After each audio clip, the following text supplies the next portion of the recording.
여러분, 특히 오늘날 조직의 중심에서 치열하게 버티고 계신 여러분께 묻고 싶습니다. 출력은 누구보다 뛰어난데 단지 배경이 없어서 혹은 줄을 잘못 서서 눈앞에서 기회를 놓쳐본 적 없으십니까? 내 능력을 인정받지 못할 때 느끼는 그 서늘한 박탈감, 아마 뼈저리게 느껴보셨을 겁니다.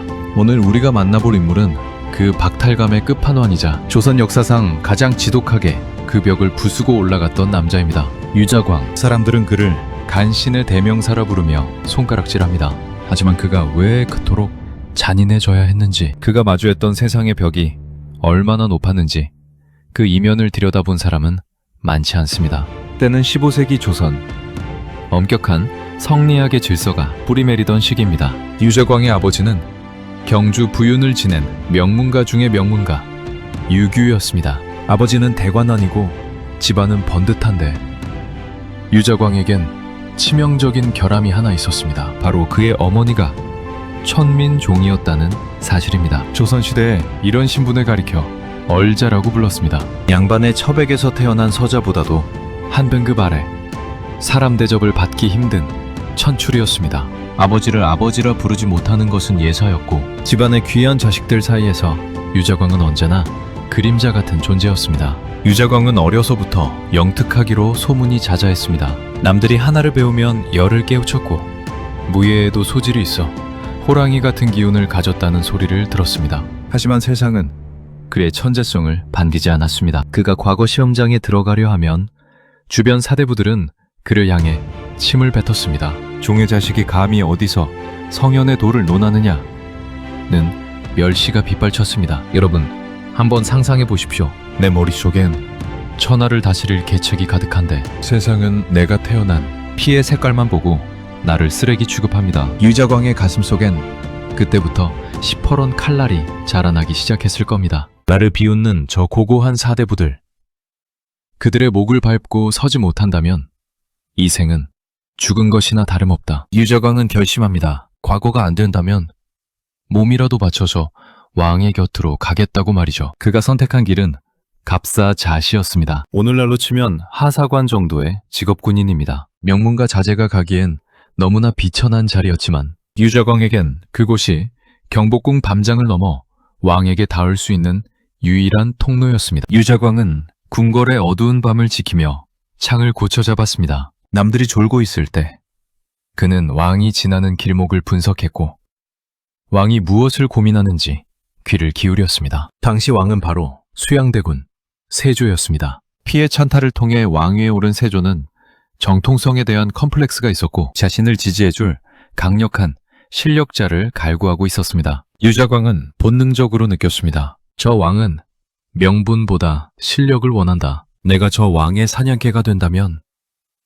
저 견고한 사대부의 벽을 무너뜨릴 수 있다. 그는 갑사로 근무하면서 단순히 보초만 선 것이 아닙니다. 틈만 나면 자신의 지략을 적은 상소문을 다듬고 또 다듬었습니다. 언제 찾아올지 모르는 그 한 번의 기회, 왕의 눈에 들 그 찰나를 위해 유자광은 수년간 어둠 속에서 발톱을 갈았습니다. 자, 이제 운명의 시간이 다가옵니다. 1467년 함경도에서 이시애가 반란을 일으키며 조선의 근간을 뒤흔들기 시작합니다. 조정의 대신들이 벌벌 떨고 있을 때 경복궁의 이름 없는 군졸 유자광이 드디어 어둠 속에서 걸어 나옵니다. 과연 그는 세조라는 거대한 호랑이 앞에 어떻게 서게 되었을까요? 그리고 그가 세조에게 건넨 첫 마디는 무엇이었을까요? 1467년 5월 평화롭던 조선의 북방 함경도에서 거대한 불길이 치솟습니다. 지역차별과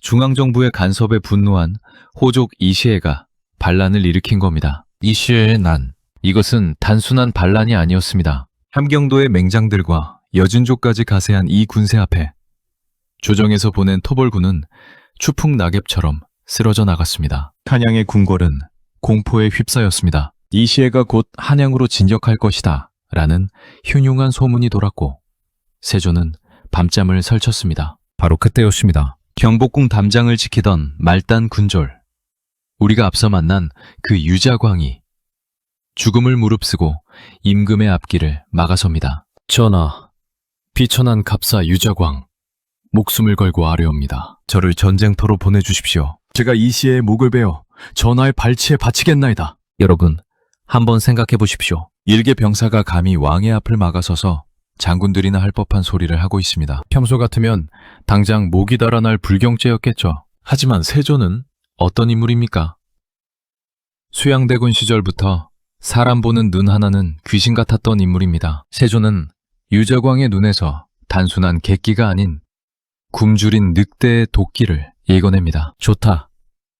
니놈의 기계가 가상하구나. 어디 가서 네 재주를 증명해 보아라. 세조의 허락이 떨어지자마자 유자광은 함경도로 날아갔습니다. 그리고 이곳에서 그는 자신의 진가를 유감없이 발휘합니다. 유자광은 단순히 칼을 휘두르는 무사가 아니었습니다. 그는 전장의 흐름을 읽는 전략가였습니다. 그는 낮에는 적진을 누비고 밤에는 등불 아래서 세조에게 보내 장문의 보고서를 썼습니다. 이 보고서들이 대박이었습니다. 적군의 보급로, 지형의 특성, 심지어 적장들의 심리, 상태까지 분석한 유자광의 상소문은 세조를 전율케 했습니다. 한양에서 보고를 받던 세조는 무릎을 치며 감탄했습니다. 이자는 단순한 군인이 아니다. 내가 그토록 찾던 절세의 재주가 바로 여기 있었구나. 반란이 진압되고 유자광이 개선문으로 들어올 때 조선 조정은 경악에 빠집니다. 세조가 내린 보상은 그야말로 상식 파괴 그 자체였기 때문입니다. 어제까지만 해도 창을 들고 보초를 서던 유자광이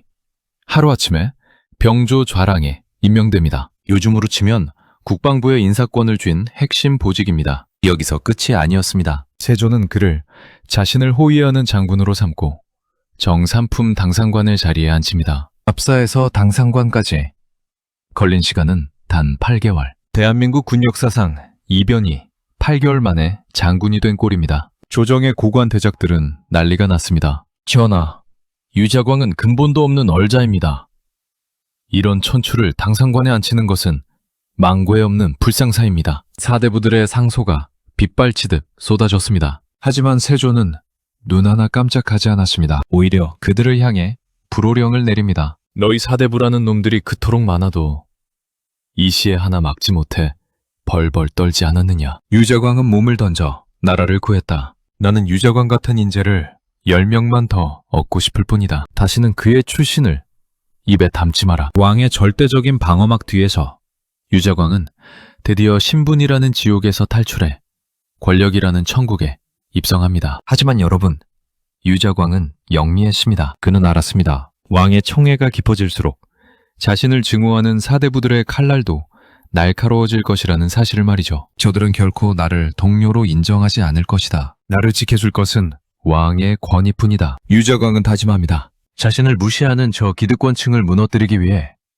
왕이 가장 무서워하는 사냥개가 되기로 말입니다. 그가 사냥개로서 이빨을 드러낸 첫 번째 희생양. 그는 유자광만큼이나 화려하고 유자광보다 훨씬 고귀한 피를 가진 천재장군 남이었습니다. 자, 이제 조선을 뒤흔든 두 천재의 외나무다리 결투가 시작됩니다. 세조의 절대적인 총애를 등에 업고 권력의 핵심으로 진입한 유자광. 하지만 그가 앉은 자리는 가시방석이었습니다. 조정의 사대부들은 그를 볼 때마다 종의 자식이라며 대놓고 비웃거나 뒤에서 수군댔습니다. 유자광에게 필요한 것은 단순한 직함이 아니라 자신을 무시하는 자들이 감히 고개도 들지 못하게 할 공포였습니다. 그리고 그 공포를 심어줄 제물로 유자광은 당대 최고의 스타 장군이었던 남이를 지목합니다. 남이 장군, 여러분도 위인전에서 한 번쯤 들어보셨을 이름이죠?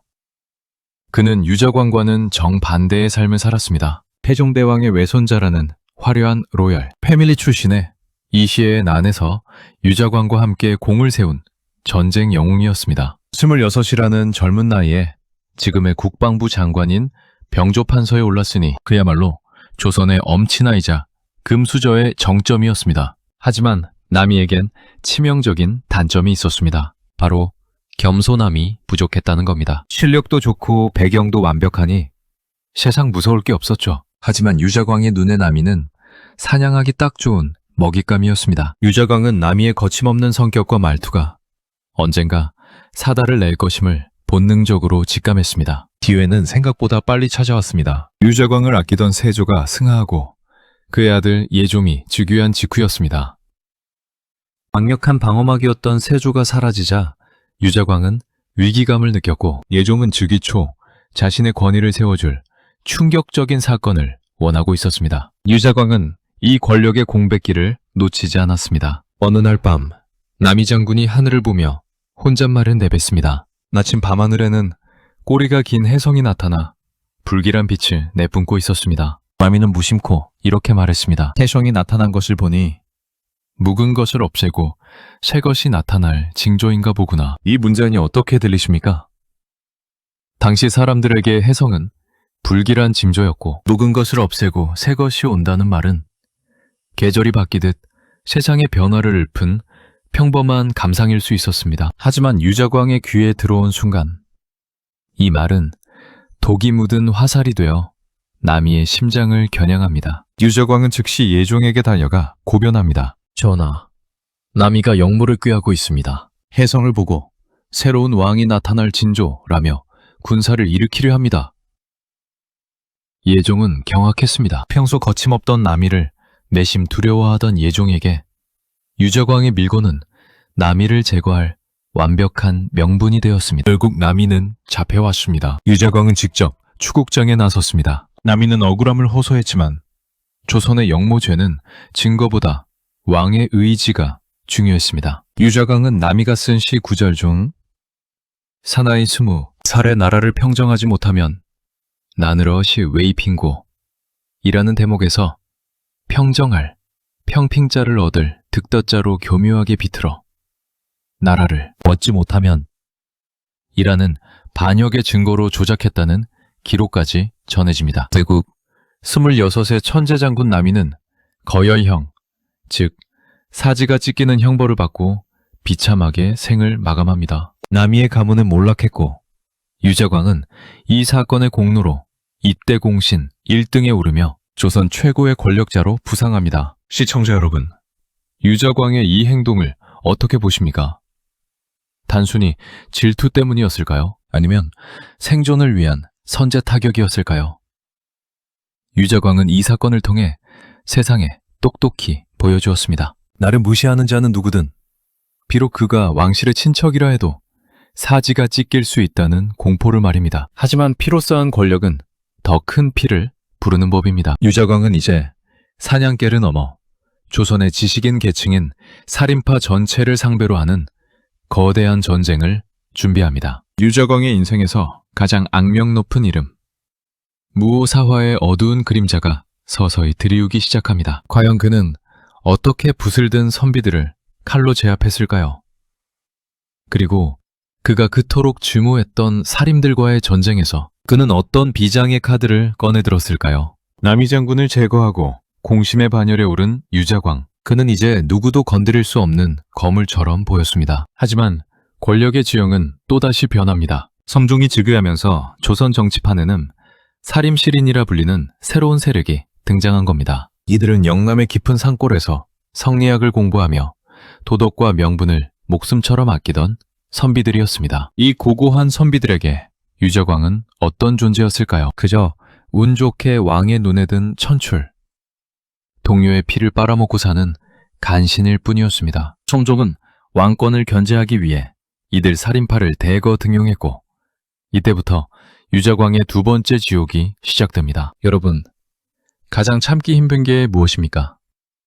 나를 무능하다고 욕하는 것보다 나를 사람 취급도 하지 않고 투명인간 취급하며 경멸하는 눈빛 아니겠습니까? 유자광은 성종시대 내내 그 차가운 멸시의 시선을 견뎌야 했습니다. 유자광이 겪은 구체적인 일화가 하나 있습니다. 함양에 학사루라는 누각이 있는데 유자광이 그곳의 경치에 반해 자신의 시를 적은 현판을 걸어두었습니다. 그런데 당시 함양 군수로 부임한 사림의 영수 김종직이 이 현판을 보고는 대노합니다. 어찌 이런 간사한 자의 글귀가 이 거룩한 곳에 걸려있단 말이냐. 김종직은 그 자리에서 유자광의 현판을 떼어 불태워버렸습니다. 이 소식은 순식간에 조정에 퍼졌고 유자광은 전국적인 웃음거리가 되었습니다. 대곰신 유자광이 시골 선비 김종직에게 문전박대를 당한 꼴이었죠. 유자광은 겉으로는 웃었을지 모릅니다. 하지만 그의 일기장에는, 아니 그의 심장에는 김종직이라는 이름이 피로 새겨졌을 겁니다. 그래. 지금은 너희가 도덕과 명분을 논하며 나를 짓밟겠지. 하지만 그 도덕이 너희의 목을 치는 칼이 될 날이 반드시 올 것이다. 유저광은 그 후로 수십 년을 기다립니다. 성종이 죽고 조선 역사상 가장 위험한 왕인 연산군이 즉위할 때까지 말입니다. 연산군은 아버지 성종과는 달랐습니다. 그는 사사건건 왕의 행동을 간섭하고 가르치려 드는 살인파 선비들을 증오했습니다. 연산군의 눈에는 살인파가 왕보다 위에 있으려는 오만한 집단으로 보였던 거죠. 유자광은 본능적으로 느꼈습니다. 드디어 호랑이가 나타났다. 내가 이 호랑이의 발톱이 되어준다면 수십 년 전의 그 수모를 수천 배로 되갚아줄 수 있다. 유자광은 연산군의 비위를 마치며 조용히 기회를 엿보다 마침내 김종직의 제자 김일손이 쓴 사초에서 치명적인 약점을 찾아냅니다. 그것이 바로 김종직이 쓴 조의 제문이었습니다. 항우에게 죽임을 당한 초나라 의제를 추모하는 글. 겉으로 보면 중국 역사의 한 대목을 읊은 고상한 문학작품입니다. 하지만 유자광의 천재적인 프레임 전환이 시작됩니다. 그는 연산군 앞에서 이 글을 소리내어 읽으며 통곡합니다. 전하, 이 글의 진의를 모르시겠습니까? 항우는 바로 전하의 증조부이신 세조대왕을 비유한 것이고 의제는 억울하게 죽은 반종을 의미하는 것입니다. 김종직은 이 글을 통해 전하의 집안 자체가 찬탈자의 가문이라고 저주하고 있는 것입니다. 여러분, 이 장면을 한번 상상해 보십시오. 연산군은 자신의 할아버지인 세조를 비난하는 것을 곧 자신에 대한 도전으로 받아들이는 광기 어린 왕이었습니다. 유저광은 연산군의 가장 아픈 곳인 정통성 컴플렉스에 정확히 소금을 뿌린 겁니다. 유저광의 이 한마디에 연산군의 눈은 뒤집혔고 조선 역사상 가장 잔혹한 피해 숙청인 무오사화의 서막이 오릅니다. 유자광은 단순히 밀고자가 아니었습니다. 그는 수십 년간 자신을 무시하던 사대부들의 논리와 글귀를 역이용해 그들을 파멸시키는 복수의 기획자였습니다. 이제 살인파의 운명은 늙은 늑대 유자광의 손안에 놓이게 되었습니다. 과연 유자광은 어떤 방식으로 그 고고한 선비들을 도륙했을까요? 그리고 죽은 김종직을 향한 그의 마지막 복수는 어떤 형태였을까요? 1498년 7월의 한여름, 한양의 공기는 숨이 막힐 듯 무거웠습니다. 연산군의 손에 들린 김종직의 조의 제문, 그리고 그 옆에서 연산군의 분노에 기름을 붓는 60살의 유자광. 드디어 유자광이 수십 년간 갈아온 복수의 칼날이 살인파의 목줄기를 향해 휘둘러지기 시작합니다. 조선시대 선비들에게 가장 무서운 형벌이 무엇인지 아십니까? 단순히 목이 잘리는 것이 아닙니다. 자신의 학문적 정조와 명예가 더럽혀지는 것이죠. 유자광은 바로 그 점을 정확히 꿰뚫고 있었습니다. 그는 연산군에게 제안합니다. 전하, 김일손이 쓴 사초는 개인의 일탈이 아닙니다. 그 스승인 김종직이 뿌린 독초가 이토록 무성하게 자란 것이니 그 뿌리를 뽑지 않으면 왕실의 안녕은 없습니다. 연산군은 즉시 명령을 내립니다. 김일손을 비롯한 살인파 인사들을 모조리 잡아들여 압수수색을 진행하고 국문장에 세웁니다. 유자광은 직접 추국관이 되어 국문장에 나타났습니다. 수십 년 전 함양학사로에서 자신의 현판을 불태우며 간신이라 침뱉던 그 선비들의 제자들이 이제 유자광 앞에 무릎을 꿇고 피를 흘리고 있었습니다. 유자광은 그들의 얼굴을 하나하나 뜯어보며 속으로 비웃었을 겁니다. 너희의 고결한 성리학이 너희를 지켜주더냐? 너희가 그토록 숭상하던 스승 김종직이 지금 너희를 살려주더냐?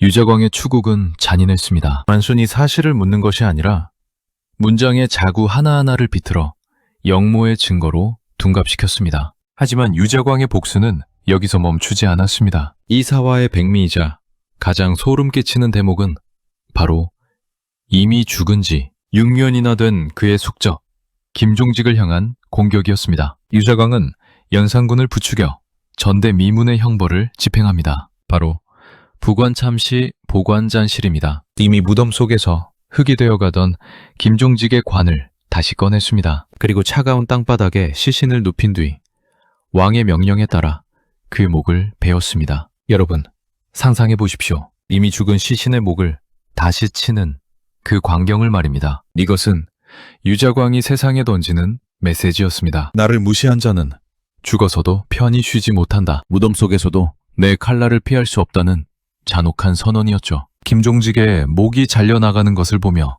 유자광은 어떤 표정을 지었을까요? 아마도 평생 그를 짓눌렀던 얼자라는 딱지와 간신이라는 조롱이 비로소 씻겨 내려가는 듯한 쾌감을 느꼈을지도 모릅니다. 이 일로 살인파는 괴멸당했습니다. 김일손 등은 처형되었고 수십 명의 선비가 귀양을 갔습니다. 조정의 대관들은 이제 유자광의 이름 석자만 들어도 오줌을 지를 지경이 되었습니다. 유자광의 수법이다. 유자광의 레이더다 라는 말이 이때부터 공포의 상징이 된 거죠. 유자광은 이제 연산군의 절대적인 총애 아래 조선 최고의 실력자로 군림합니다. 살인파들이 그토록 지키려 했던 도덕과 명분은 유자광이 설계한 광기의 프레임 앞에 처참하게 무너졌습니다. 유자광의 이 복수극을 보며 어떤 생각이 드십니까? 통쾌하십니까? 아니면 소름이 끼치십니까? 분명한 것은 유자광이 보여준 이 기획력이 오늘날의 관점에서도 혀를 내두를 만큼 치밀했다는 겁니다. 그는 상대가 가장 소중히 여기는 가치를 역이용해 상대를 파멸시키는 법을 알았던 인물입니다. 하지만 권력의 정점에서 만끽하는 승리는 그리 오래가지 않았습니다. 자신이 사냥개로 봉사했던 왕 연산군이 점점 더 미쳐가기 시작했기 때문입니다. 피에 취한 연산군이 이제는 대신들 전체를 위협하기 시작하자 유자광은 인생의 마지막 도박을 준비합니다. 과연 유자광은 어떻게 자신이 그토록 충성했던 연산군을 단칼에 버릴 수 있었을까요? 그리고 그가 선택한 마지막 생존 전략은 무엇이었을까요? 무사화로 살인을 도륙하고 연산군의 절대적인 총애를 받던 유자광. 그는 이제 조선에서 가장 무서운 노인이 되었습니다. 하지만 여러분, 권력이라는 호랑이 등에 올라탄 자가 가장 두려워해야 할 때는 언제일까요? 바로 호랑이가 주인의 손까지 물어뜯으려 할 때입니다. 연산군의 광기는 살인을 넘어 훈구 대신들, 즉 유자광과 함께 조정의 기득권을 쥐고 있던 노련한 정객들까지 위협하기 시작했습니다. 유자광은 본능적으로 느꼈습니다. 이 호랑이는 이제 통제불능이다. 호랑이와 함께 물려 죽을 것인가? 아니면 호랑이의 목을 치고 새 주인을 맞이할 것인가? 1506년 박원종과 성혜안이 주도한 중종 반정이 일어납니다. 폭군 연산군을 몰아내고 새로운 세상을 열겠다는 결단이었죠. 이때 유자광의 대처는 실로 소름 끼칠 정도였습니다. 연산군의 최측근 중에 최측근이었던 유자광은 반정이 시작되자마자 귀신같이 냄새를 맡고 반정 군축에 가담합니다. 어제까지 연산군 앞에서 곡소리를 내며 살인을 죽이던 남자가 오늘은 연산군을 폐위시키라는 명령서에 가장 먼저 이름을 올린 겁니다. 결국 유자광은 반정의 1등 공신이 되어 전국 공신의 반열에 오릅니다. 세조, 예종, 성종, 연산군에 이어 중종까지 무려 5명의 왕을 갈아치우면서도 그는 끝내 살아남았습니다. 970세대 여러분, 이쯤 되면 이 남자의 생존력에 혀를 내두를 수밖에 없지 않습니까? 하지만 잡초의 생명력도 여기까지였습니다. 새로 등용된 중종시대의 대신들과 다시 세력을 회복한 살인파에게 유자광은 반드시 청소해야 할 오물과 같은 존재였습니다. 어떻게 연산의 사냥개였던 자가 반정 공신의 이름으로 우리 곁에 앉아있을 수 있느냐? 는 비난이 본물처럼 터져나왔습니다. 결국 중종은 쏟아지는 탄핵을 이기지 못하고 유자광의 공신 칭호를 박탈하고 유배를 보냅니다. 이제 이른을 넘긴 노인 유자광은 머나먼 울진으로 떠납니다. 평생을 권력의 심장부에서 피냄새를 맡으며 살아온 남자가 마주한 것은 차가운 바닷바람과 자신을 향한 세상의 저주뿐이었습니다. 유자광은 유배지에서 5년을 더 버티다 73살의 나이로 숨을 거둡니다. 그가 죽자 실록의 사관은 이렇게 기록했습니다. 유자광은 교활하고 간사하여 세상을 어지럽혔으니 그 이름은 영원히 간신의 명부에 남을 것이다. 사후에도 그의 이름은 욕설의 대명사가 되었고 그가 쓴 수법은 유자광의 수법이라 불리며 금기시되었습니다. 시청자 여러분, 유자광의 73년 생애를 어떻게 보셨습니까? 그는 분명 악한 간신이었습니다. 자신의 성공을 위해 경쟁자의 사지를 찢고 선비들의 무덤을 파헤친 잔혹한 기획자였습니다. 하지만 우리는 한 번쯤 생각해 보아야 합니다. 그를 그토록 독하게 만든 것은 무엇이었을까요?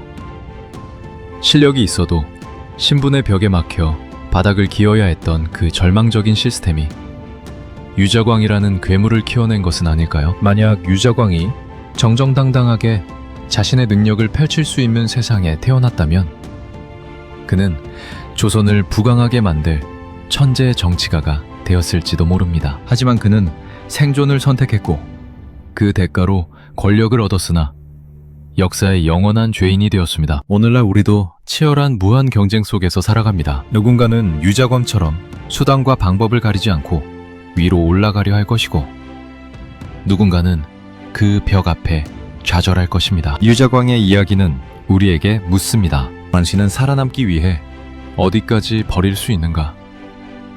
그리고 그 끝에 남는 것은 무엇인가? 성공했으나 사랑받지 못했고 살아남았으나 기억되지 못한 남자. 조선 최고의 불사조 유자광의 이야기는 여기서 마칩니다. 여러분의 인생에 이 남자의 처세가 어떤 교훈으로 남을지 댓글로 남겨주십시오. 긴 시간 시청해 주셔서 감사합니다.